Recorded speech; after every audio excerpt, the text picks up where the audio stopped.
পয়লা বৈশাখের দিন গিয়েছিলাম আমরা ফতেপুরে গোষ্ঠীর মেলাতে। তো গোষ্ঠীর মেলা এরকম গেট করেছে, সেখানে সিদ্ধিদাতা গণেশকে বসিয়ে রেখেছে। প্রণাম সেরে গেটের তলা দিয়ে ঢুকে পড়লাম।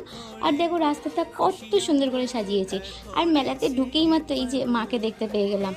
আর তারপরে মন্দিরের কাছে গিয়ে দেখছি কত পুজো যাচ্ছে, দেখছো? প্রত্যেকের মানসিক করা থাকে। আর গোপাল সখী যে যেমন পারে দিয়ে পুজো দেয়, মাথায় করে নিয়ে ঘুরে। আর এত এত বাতাসা হরিলুট দিচ্ছে যে মন্দিরের কাছে যাওয়াই যাচ্ছে না, শুধু মাথায় টাং টাং করে এসে লাগছে। তা সত্ত্বেও ওখানে দাঁড়িয়েছিলাম, পুজোগুলো যাচ্ছিল, দেখছিলাম। ভীষণ ভালো লাগে এরকম দেখতে। আর প্রত্যেক বছর এই দিনটাতে জানি ভীষণ ভিড় হয়, তা সত্ত্বেও না যাই না। ফতেপুরের গোষ্ঠীর মেলা, গোপালের পুজো আসার দিন, ওই দিনটা মিস করা যাবে না।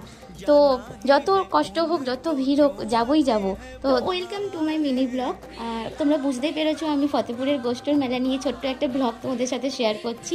তো এই মেলাটা না অনেক দিনের ঐতিহ্যবাহী পুরনো মেলা, যেখানে দ্বাদশ গোপালের পুজো হয়।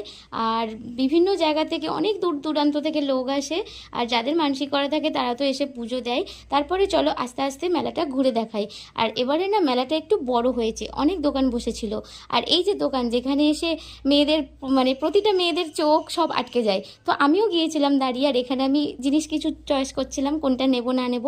তো এর মধ্যে থেকে আমি একটা নিয়েছি, যেটা নিয়েছি তোমাদেরকে আমি পরে দেখাবো। এতটাই বড় হয় যে না একেবারে ঘুরে পুরো মেলাটা শেষ করা যায় না, এত দোকান বসে আর এতটাই বড় হয়।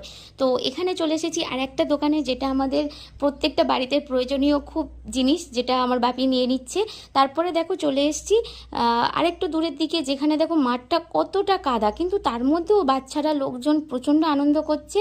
আর এখানে দেখো নাগরদোলার সামনে কত ভিড়। কাদা হয়েছে তো কি হয়েছে, মাঠটা কি কম ছোট নাকি? অন্যদিকে স্টেজ হবে, অন্য প্রোগ্রাম হবে। এই একটা মেলার মধ্যে না পুতুল নাচ, যাত্রা, ফাংশন সব কিছু হয়। আর লাস্ট দিনে খুব বড় করে ফাংশন হয়। আর এটা তো ফার্স্ট দিন। তারপরে আমরা চলে এসেছিলাম পাঁশকুড়ার কুচুর মুচুর চপ খেতে, যেখান থেকে আমরা 2-3 রকম চপ প্রায় ট্রাই করেছি, বেশ ভালোও লেগেছে। তারপরে এখানে মা এসেছে কিছু ওই যে আচার, হজমি, এসব টাইপের জিনিস টেস্ট করতে, কিনতে আমরা নিয়েওছি। আর টেস্ট না দারুণ, সত্যি বলছি। তারপরে আরও একটু মেলা ঘুরছিলাম, আর অনেক অনেক দোকান বসেছে। প্রত্যেকটা জিনিসের তো ভিডিও করা সম্ভব হয়নি।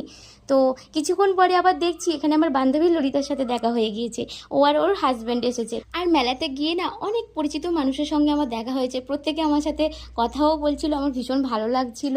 আর সত্যি যাদের সাথে অনেকদিন যোগাযোগ নেই, কথা হয় না বা দেখা হয় না, তাদের সাথে এই মেলাতে গেলে দেখা হয়। তো তোমরাও এসো একদিন, ফতেপুরের গোষ্ঠীর মেলা ঘুরে যাও। আজকেই লাস্ট ফাংশন হবে। তো আমরা মেলা সব কিছু মোটামুটি ঘুরেছি, কেনাকাটা করেছি, দারুণ মজা করেছি। আমি তো তারপরে আবারও গিয়েছিলাম, প্রায় 3-4 দিন ধরে আমরা গিয়েছি। তো তোমরাও এসো আর আমাদের